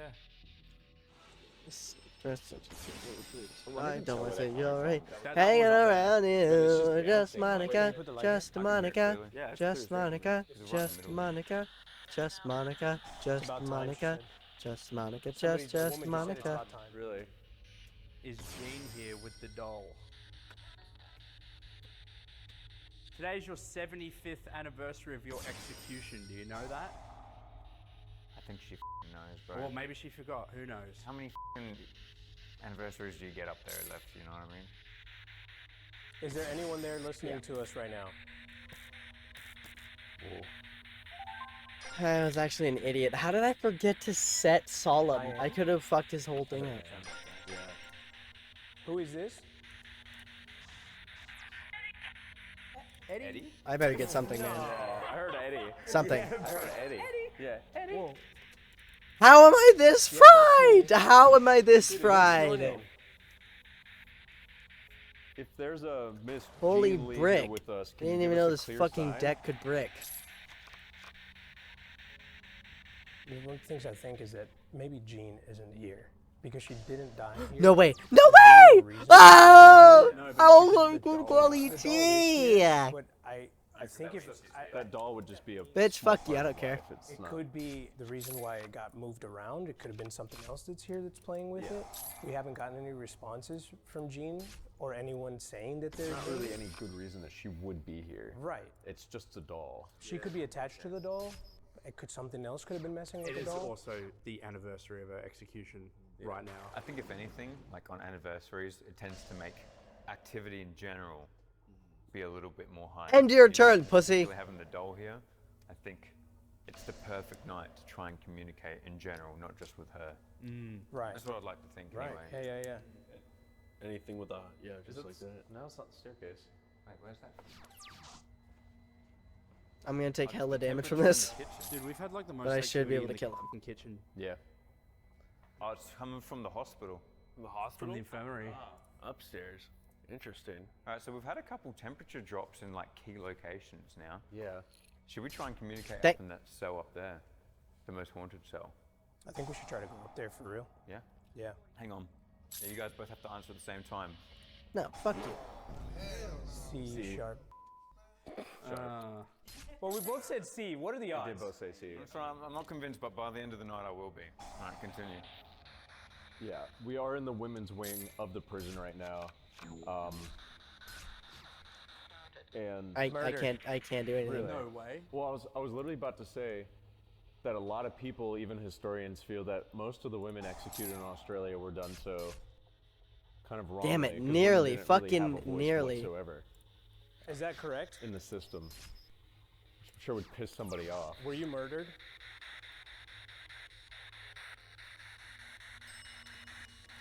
That was in the kitchen, I think. That was the women. Both sides. Yeah. What the f? He said both. I heard both. He just said I won! Set off both bells and said both. Yeah. Thank He you, just Dark said Dragoon. the guy there. Holy shit, if I didn't have Dark Where should Dragoon, I we would have go been next? screwed. The Dark Dragoon toon deck is actually fucking insane. Did you hear that whistle? That was like a Yeah, I whale. heard that. Yeah. Another one. Like a little girl whale. And now the temperature went off. Over Should I there? turn this off? Let me turn this off. Let me turn this off. Dude, I heard a. is that on the stairs? I heard a wail from over there, and then the He temperature told went me off. like a cry, like a sad. Yeah. What, really? Yeah. Yeah. And then the Oh, I just got chilled. Yeah. Wait, that's on, right? That's recording? That was loud. See, the bell goes off at the same time as the thing that stops. number 45 has been. You're not drawing going shit, off son. all night. Which one's the east wing where all the girls were? That one. Oh, great. That's the girls. No, this is the girls' one. No, this is the women's prison. Oh, that's the little girls. They turned that one into a school area after a while. Yeah, with the orphans. Yeah. Yeah, I get you. Isn't it insane that the tour guide literally like pointed out the exact step that the equipment's on and said she likes to sit down there and weep and cry, and then you hear a little sad moan and then it goes off. I didn't know what I That's heard. a weird coincidence. I can't wait to hear that played back. It was literally like a. Yeah. Should we go see if she needs anything? I think we should go there first. You want to? I think so. Oh, that sounds like a truck to me. Yeah, so there's could be like really far away vehicles that are braking or some shit. Yeah. 'Cause they could be causing some sort of whistling sound. That's what I think. Should we? But Yeah, like Yeah, that. see, like that's a vehicle. That's clearly But a car. you can tell that's It's like outside. far away though. Yeah. Eddie. Monica, just I have an Monica, idea. just Monica, just Monica, just Monica, just Monica. You're a girl dad. I am a girl dad, and the tour guide did say that she likes to latch onto people, couples specifically, to try and get Adopted. Yeah. The story, one of the stories he said is there was a couple here Did he leave? that came here, and the man called back the guide after they were done. They reported apparently seeing the girl, right? But when they went home, the guy reported that in his house, he woke up in the middle of the night and the girl was standing there. She had attached herself to them. So they had to come back and leave her back here and get some sort of like difficult day, ritual or I'd something to say remove. you Can't seem remember exactly pretty how it went, lonely, but and the I point is, she tries to way they attach been herself to to what's people the thing to back get to where adopted. they've been. Just Now, I'm and gonna just make it such a as point and feeling say blue, so you're why not allowed don't to you follow me worry? home. Hanging around If you'd like to you, communicate just to us Monica, while we're just here, Monica, just Monica, like to learn just more about Monica, you. Like just your Monica, name just and Monica, what you're doing here in just the Monica, prison. just Monica. Mully, items please. Eddie? Thank you. We've brought some trigger items, or maybe some, I wouldn't call them trigger items, but items that you might like a music box and a little doll. And we want to know if you like them. I'm gonna play this little music box for a little bit.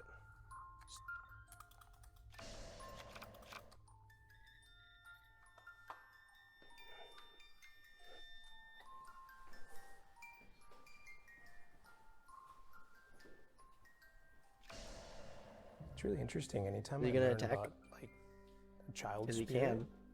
being in a Sure. place, like it makes the place a lot less scary for me. Yeah. It almost feels kind of nice. in the It's like a little bit spot. comforting. What the fuck? Section. Yeah, this section, yeah. No kids were going in the kitchen, bro. That's where Even it's though there's scary. literally murderers right up there. Yeah. Yeah, it's f***ed up thinking about it. Kids being kept here with, I mean, the worst people. Oh. Did you like that?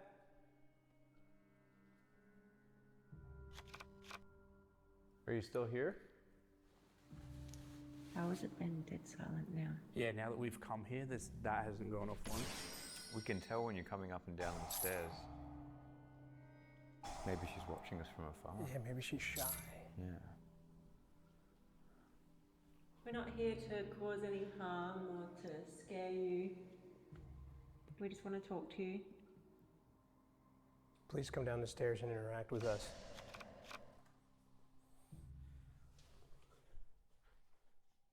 If you can give us a sign that you're still here, we can play a little bit more of the music. Isn't it crazy that hasn't gone off once since we've come here? Yeah, because that thing's been going off. It was going off so much. Are and now you we come doing here and okay? Having a fuck. It just goes off quickly, which No, makes me no, believe that don't there's do something moving past it. Yeah. Should I turn this back on? See what happens? Yeah. Hello, was that you communicating earlier? What the f is that? What did that say? That was too mumbly. I got into this. I got in on it or something. That was like a little kid. What Yeah, I was about the to say that too. actual like fuck is this hand? I mean, I can pull off some combos, but I can only use one of these. Can Are you serious? clearer?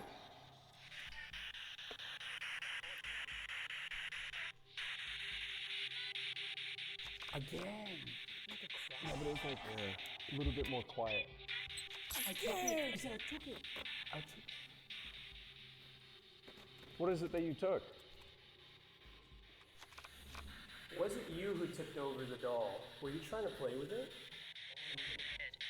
I did. I did. Yeah. It totally said I did. It was the same little kid voice. Fuck it, I'm doing something else.